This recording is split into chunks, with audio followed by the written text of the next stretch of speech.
Hello दोस्तों, I welcome you all my YouTube channel MSG career point. दोस्तों, आज हम इस वीडियो के माध्यम से इंग्लिश टीजीटी की प्रैक्टिस करेंगे और आज का हमारा टॉपिक है विलियम वर्ड्सवर्थ। दोस्तों, विलियम वर्ड्सवर्थ से रिलेटेड जितने भी महत्वपूर्ण टॉपिक हैं, क्वेश्चन बनते हैं, हम आज उनकी प्रैक्टिस करेंगे। तो चलिए स्टार्ट करते हैं आज की अपनी क्लास। चलिए, फर्स्ट क्वेश्चन है हमारा, the resolution and independence was originally called. William Wordsworth का लिखा गया पोएम है दोस्तों, रिजोल्यूशन एंड इंडिपेंडेंस, है ना। तो इसको और भी किस नाम से जानते हैं? इसको जानते हैं लीज गैदरर के नाम से भी जानते हैं, ठीक। तो चलिए आगे बढ़ते हैं। William Wordsworth brother passed away by. William Wordsworth की ब्रदर की डेथ हो गई थी। कैसे हुई थी डेथ? शिपरेक से, ठीक ना। शिपरेक से उनकी डेथ हुई थी। जॉन वर्ड्सवर्थ उनका नाम था। आगे बढ़ते हैं। Third question, the words is too much with us is published in, कब पब्लिश हुआ था? The word is too much with अस 1806 में दोस्तों पब्लिश हुआ। डेट को याद रखेंगे। Next, the poem mutability was published in. Mutability poem Wordsworth ने राइट किया गया, इसको भी आप जानते रहिए। और कब पब्लिश हुआ? 1821 में, ठीक। 1821, डेट को याद रखेंगे। The eastern daughter of the voice of God, where does this line appear. तो ईस्टर्न डॉटर ऑफ वॉइस, यह लाइन किस पोएम में अपीयर होता है? देखिए, ode to Lamia, ode to adversity, यहाँ तो नहीं है। नेक्स्ट टॉपिक, दो ऑप्शन और आगे बढ़ते हैं। Ode to eastern daughter, ode to duty, तो आपका ऑप्शन करेक्ट हो जाएगा ओड टू ड्यूटी, ठीक। आगे बढ़ते हैं। 6 number question, Laodamia. Laodamia is a narrative poem, ठीक है। तो ज़्यादा वक्त हम नहीं लेंगे क्योंकि प्रैक्टिस चल रही है, बस ऑप्शन पर टिक मारना है आपको। लाउडेमिया नैरेटिव पोएम थी, ठीक ना। आगे बढ़ते हैं। देखिए, the sweetest things that ever grew beside a human door, where do this line appear, ठीक है। यह लाइन कहाँ पर मिलती है? तो यह लाइन मिलती है आपको टू लूसी नाम की पोएम में। टू लूसी, लूसी नाम की पोएम में मिलती है, ठीक है। आगे बढ़ते हैं। Michael is a pastoral poem, what is the name of his son. Michael Wordsworth का के द्वारा लिखा गया एक लॉन्ग पोएम है, ठीक है। एक पास्टोरल पोएम के रूप में जाना जाता है। उसमें उनके सन का क्या नाम होता है माइकल का? तो ल्यूक। क्या होता है? ल्यूक होता है। आगे बढ़ते हैं। Nature never did betray, this line appears. Nature never did betray, बहुत इंपॉर्टेंट लाइन दोस्तों। यह लाइन मिलता है आपको टीटन अबे में, ठीक है। टीटन अबे में मिलता है यह line. Question number 10, not without hope we suffer and we mourn. दोस्तों, यह लाइन आपको कहाँ मिलती है? तो यह लाइन है पिल कासल। पिल कासल नामक पोएम में यह लाइन मिलता है, not without hope we suffer and we mourn, ठीक है, याद रखेंगे। आगे बढ़ते हैं 11th नंबर क्वेश्चन की तरफ। Milton thou shouldst be living at hour, बहुत खूबसूरत लाइन है दोस्तों, इंपॉर्टेंट लाइन है। कहाँ पर मिलता है? टू मिल्टन नामक पोएम में। टू मिल्टन नामक पोएम में मिलता है, Milton thou shouldst be living this at this hour, ठीक। आगे बढ़ते हैं। The soul was like a star and dwelt apart, यह लाइन कहाँ मिलता है दोस्तों? दाउ सोल, दाई सोल है दोस्तों, thy soul was like star and dwelt upon, यहाँ तक यह लाइन कहाँ मिलता है? और किसके लिए लाइन, किसके लिए रिफर किया गया है? मिल्टन के लिए रेफर किया है, ठीक है। मिल्टन के लिए रिफर किया गया है लाइन। 13 नंबर क्वेश्चन देखिए, the alternative title of the Ruth is. Ruth एक पोएम है खूबसूरत, उसका अनदर टाइटल क्या है? तो उसका अनदर टाइटल है the influence of nature. The influence of nature, ठीक है, याद रखेंगे दोस्तों। आगे बढ़ते हैं 14 नंबर क्वेश्चन की तरफ। Coleridge was the first to criticize Wordsworth theory of poetic diction in। Coleridge ने सबसे पहली बार पोइटिक वर्ड्सवर्थ की थ्योरी को किस पोइटिक डिक्शन में क्रिटिसाइज किया था? तो आपको टिक लगा देना है बायोग्राफिया लिटरेरिया में, ठीक है, बायोग्राफिया लिटरेरिया। आगे बढ़ते हैं। चलिए दोस्तों 15 नंबर क्वेश्चन पे हम आ गए हैं। What is the sub title of prelude? Prelude का सब टाइटल क्या है? तो प्रील्यूड का सब टाइटल सभी जानते हैं, the growth of poets minds, the growth of poets mind, ठीक है। आगे बढ़ते हैं। आंसर आपको पहले से ही हाईलाइट करके दिया जा रहा है दोस्तों आसानी के लिए, क्योंकि यह प्रैक्टिस मात्र क्लास है, इसमें ज़्यादा वक्त नहीं लेना है। The Preludes is in, Prelude is in मतलब प्रील्यूड में कितनी बुक में प्रिंट हुई थी? 14 बुक्स, 14 बुक्स में, ठीक है, 14 बुक्स। आगे बढ़ते हैं। In which poem Wordsworth call a child best philosopher mighty prophet seer blest? देखिए वर्ड्सवर्थ ने किस पोएम में अ चाइल्ड बेस्ट बच्चे को सबसे best philosopher mighty prophet seer blest कह के संबोधित किया है? तो इंटीमेशन ऑफ इमोर्टलिटी में, इंटीमेशन ऑफ इमोर्टलिटी में ऐसा कहा है वर्ड्सवर्थ ने, ठीक है। आगे बढ़ते हैं। The name of the cottage of Michael is, Michael के कॉटेज का नाम क्या था? The evening star. दोस्तों सारे आंसर बहुत ही आसान है, बस इनको प्रैक्टिस कर लेना है, गलती से एग्जाम में राग ना हो, ठीक है। द इवनिंग स्टार कॉटेज का नाम था, बेटी का नाम था ल्यूक, जान रहे हैं आप। We are pressed with heavy laws where does this line appear? यह बहुत खूबसूरत लाइन दोस्तों कहाँ पर अपीयर है? द फाउंटेन नाम पोएम में, द फाउंटेन, ठीक है, द फाउंटेन में यह लाइन मिलता है आपको। आगे बढ़ते हैं। The first line of the prelude is, prelude का पहला लाइन क्या है दोस्तों? तो दोस्तों प्रील्यूड की पहली लाइन है oh there is blessing in this gentle breeze, ठीक है, याद रखेंगे, there is blessing in this gentle breeze. Okay, आगे बढ़ जाते हैं। 21st नंबर question. The sea that bare her bosom to the moon, the sea bares her bosom to the moon, this line is in, यह line कहाँ पर मिल जाती है आपको? तो यह लाइन आपको मिल जाती है बहुत ही खूबसूरत poem the word is too much with us में, ठीक है ना, इसको टिक लगा लेंगे, the word is too much with us, ठीक है। आगे बढ़ते हैं। A 6-year darling of a pygmy size to whom Wordsworth refer, Wordsworth ने पोएम में कहा है darling of a pygmy size to whom Wordsworth refer. तो डार्लिंग पिग्मी साइज किसको रिफर करते हैं वर्ड्सवर्थ? तो वर्ड्सवर्थ ने कोलरिज, कोलरिज माफ कीजिएगा यहाँ स्पेलिंग थोड़ा रॉन्ग है, कोलरिज चाइल्ड को रेफर करते हुए वर्ड्सवर्थ बोलते हैं। कहाँ पर बोलते हैं दोस्तों? नेक्स्ट क्वेश्चन दोस्तों। The still sad music of humanity, बहुत खूबसूरत लाइन है, बहुत इंपॉर्टेंट लाइन है दोस्तों। The still sad music of humanity, this quotation is in Tintern अबे, टिंटन अबे में मिलता है line. Who calls the Wordsworth one of the giant of the English? किसने वर्ड्सवर्थ को जायंट ऑफ इंग्लिश पोइट्री कहा है? तो आपको टिक लगा देना है जॉन क्रो रैंसन, किस पे? जॉन क्रो रैंसम पे लगा देना है टिक। आगे बढ़ते हैं। 25th नंबर क्वेश्चन दोस्तों। Who call the Wordsworth one of the chief glory of English poetry? किसने वर्ड्सवर्थ को chief of the English, chief glory of English poetry कहा है? तो चलिए ऑप्शन देख लेते हैं। तो चीफ ग्लोरी ऑफ इंग्लिश कहा है अर्नोल्ड ने, ठीक है, अर्नोल्ड ने विलियम वर्ड्सवर्थ को कहा one of the chief glory of English poetry, ठीक, याद रखेंगे। आगे बढ़ते हैं। What does browning call Wordsworth? Robert browning Wordsworth को क्या कहते थे?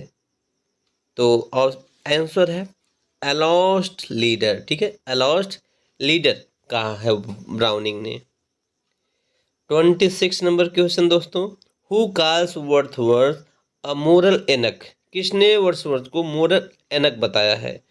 तो ऑप्शन आपको करेक्ट दिख रहा है पहले से ही हाईलाइटेड फॉर्म में, शैली ने कहा है वर्ड्सवर्थ को मोरल एनक, ठीक है। आगे बढ़ते हैं।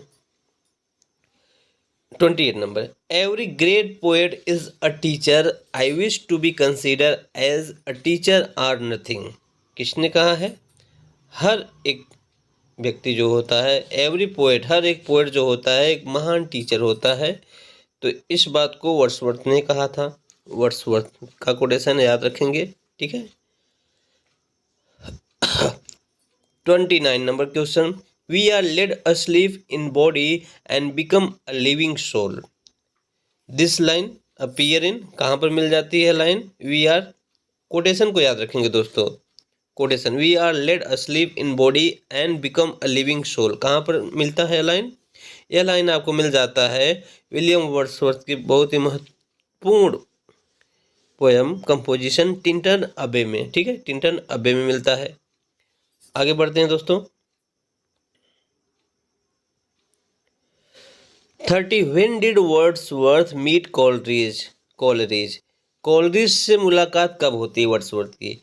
तो इनकी मुलाकात होती है दोस्तों 1797 में, ठीक है, 1797 की मुलाकात होती है दोस्तों। आई होप ये ऑप्शन मुझे रॉन्ग दिख रहा है, क्योंकि उनकी पहली मुलाकात हुई थी सबसे पहली बार विस्टन नामक प्लेस पे 1795 में, ठीक है, 1795 में विस्टन नामक प्लेस पे उनकी मुलाकात होती है एक होटल में। तो 95 आप जानिए, ठीक है। आगे बढ़ते हैं। 31, Wordsworth best work was done when he was under the influence of Coleridge, Wordsworth की जो सबसे बेस्ट कंपोजिशन आई कब, किसके अंडर इन्फ्लुएंस में? कोलरिज के इन्फ्लुएंस में ना। कौन सी थी? कोलरिज की कोलैबोरेशन में लिखा गया, आप बताइए। तो सभी जानते हैं इसका आंसर, कोलरिज और वर्ड्सवर्थ ने ही लिखा था लिरिकल बैलाड ना, लिरिकल बैलाड। और सब ये भी आपको पता है 1798 में आता है लिरिकल बैलाड, है ना। इससे रोमांटिक एज की शुरुआत भी मानी जाती है। तो आगे बढ़ते हैं। Who was Wordsworth great idol, Wordsworth का सबसे बढ़िया ग्रेट आइडल वर्ड्सवर्थ ने किसको माना है? तो उन्होंने मिल्टन को अपना आइडल माना है, मिल्टन को, ठीक है ना। आगे बढ़ते हैं। Who calls Wordsworth the historian of Wordsworthshire, तो इसका आंसर आपको दिख रहा है लोवेल ने हिस्टोरियन ऑफ वर्ड्सवर्थशायर उनको कहा था। Wordsworth was hardly man but a wondering spirit who said this, कौन इस बात को बोला है? Wordsworth was hardly a man, मुश्किल से ही एक व्यक्ति थे, but it was wondering spirit, बल्कि वो चलते घूमती फिरती आत्मा थी। किसने कहा? शैली ने कहा है। आगे बढ़ते हैं दोस्तों। 35 नंबर क्वेश्चन क्या है? A large portion of Wordsworth work is, Wordsworth work का सबसे लार्ज पोर्शन क्या है? चलिए ऑप्शन आपको दिखाते हैं। तो दोस्तों large portion of the Wordsworth work uninspired माना जाता है, अनइंस्पायर्ड, ठीक है ना। तो आगे बढ़ते हैं। Next 36, I behold in the what I was once who said, किसने कहा था? I behold in the what I was once who said, Wordsworth का कोटेशन है। Classicism is health and romanticism is disease, बड़ा ही खूबसूरत एंड बड़ा ही popular quotation है। किसका कोटेशन है? गोथ, ठीक है। आगे बढ़ते हैं। Wordsworth has no mark style of his own, who said it, किसने कहा Wordsworth had no mark style? तो आर्नोल्ड ने कहा था, ठीक। आर्नोल्ड पे निशान लगाएंगे आप, टिक लगाएंगे। Who calls the immortality ode the highest remark of poetry. देखिए बहुत ही खूबसूरत कमेंट रहा। Who calls the immortality ode the highest remark of poetry. Immortality ode को हाईएस्ट रिमार्क ऑफ पोएट्री कहा था किसने? इमर्सन ने कहा था, याद रखेंगे। 14 number, Wordsworth uttered nothing best who said. किसने कहा? Wordsworth uttered nothing best who said. किसने कहा? आप सोचिए, तब तक ऑप्शन को दिखाते हैं। तो दोस्तों यह कमेंट था टेनिसन का, वर्ड्सवर्थ वर्क्स नथिंग बेस्ट, ठीक है ना। तो टेनिसन का कोटेशन रहा। और he is the greatest poet of nature that our literature has produced. किसने कहा दोस्तों? किसका कोटेशन है? यह कोटेशन है किसके लिए आया है? तो यह आया है वर्ड्सवर्थ के लिए, ठीक है ना। Is the greatest poet of nature that our literature has produced, ठीक है। तो वर्ड्सवर्थ को ग्रेटेस्ट नेचर पोएट माना गया है। Where were the lyrical ballad appreciated more than in England? England से भी अधिक कहाँ पर लिरिकल बैलाड को अधिक अप्रिसिएशन मिला? तो वह प्लेस था अमेरिका। कहाँ पे? अमेरिका में। आगे बढ़ते हैं। हु इज़ एब्सोल्युटली विदाउट हमर अकॉर्डिंग टू लॉन्ग। लॉन्ग के द्वारा कहा गया है कि वर्ड्सवर्थ वाज विदाउट हमर, ठीक है ना। वर्ड्सवर्थ, ठीक। लॉन्ग ने कहा विदाउट हमर। आगे बढ़ते हैं। Who according to Long has not only sight but insight. देखिए लॉन्ग ने कहा है किसके लिए? वर्ड्सवर्थ के लिए, है ना। Not only sight but insight, not only sight but insight, है ना। आंतरिक तौर पे भी, बाहरी तौर पे नहीं बल्कि आंतरिक तौर पे भी वर्ड्सवर्थ एक अच्छे पर्सन के रूप में माना जाता था। किसके द्वारा? लॉक के द्वारा, वर्ड्सवर्थ को। आगे बढ़ते हैं।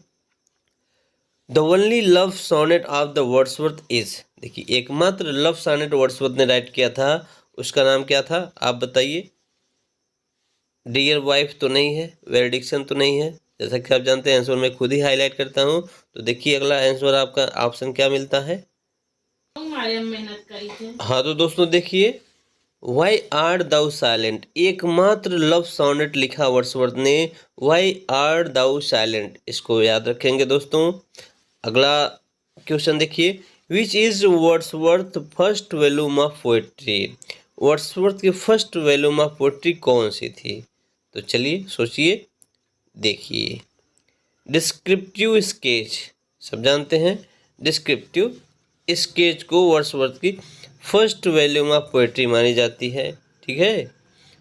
आगे बढ़ते हैं। कब लिखी गई दोस्तों? डेट आप कमेंट करके हमें डेट बताइए, क्योंकि इसका डेट सब जानते हैं। और इवनिंग वॉक दोनों एक साथ लिखा गया सेम ईयर में, द इवनिंग वॉक और डिस्क्रिप्टिव स्केच। तो मुझे इसका ईयर आप कमेंट करके बताइए। आगे बढ़ते हैं। कॉलरीज डाइड इन, कॉलरीज की मृत्यु कब हुई थी दोस्तों? देखिए थोड़ा स्पेलिंग यहाँ पर इधर का उधर हो गया दोस्तों, अपने आप समझ लीजिएगा आप। तो कॉलरीज की डेथ कब हुई थी दोस्तों? 1834 में उनकी डेथ मानी जाती है, 1834 में, ठीक है ना। Wordsworth, Coleridge and Southey are famous as the poet of. तो दोस्तों सब जानते हैं कॉलरीज, वर्ड्सवर्थ और साउदी को साउदी, ये तीनों पोएट किस नाम से मशहूर रहे? लेक डिस्ट्रिक्ट पोएट इनको कहा गया दोस्तों, लेक डिस्ट्रिक्ट पोएट, ठीक है। तो पोएट हम नोट कर लेना, लेक डिस्ट्रिक्ट पोएट के नाम से इनको जाना गया था। आगे बढ़ते हैं। 49 the prelude is said to be. Prelude को और क्या कहा गया है? The spiritual biography of Wordsworth. दोस्तों बड़ा इंपॉर्टेंट क्वेश्चन बन जाता है। प्रिल्यूड को the spiritual biography of Wordsworth के नाम से भी जाना गया है। 50 नंबर क्वेश्चन दोस्तों, लिरिकल बैलाड्स केम इन। सब जानते हैं लिरिकल बैलाड कब आया था? 1798 में आया था, 1798 में आया दोस्तों। 51 number question, preface to the lyrical ballad came. Preface to the lyrical ballad का प्रीफेस वर्जन कब आया दोस्तों? 1800 में आया था प्रीफेस, याद रखेंगे। लिरिकल बैलाड 1798 में और प्रीफेस टू लिरिकल बैलाड आया 1800 में। आगे बढ़ जाते हैं। A poet is a man speaking to the man, किसकी लाइन है दोस्तों? वर्ड्सवर्थ की लाइन है, वर्ड्सवर्थ की मशहूर लाइन है।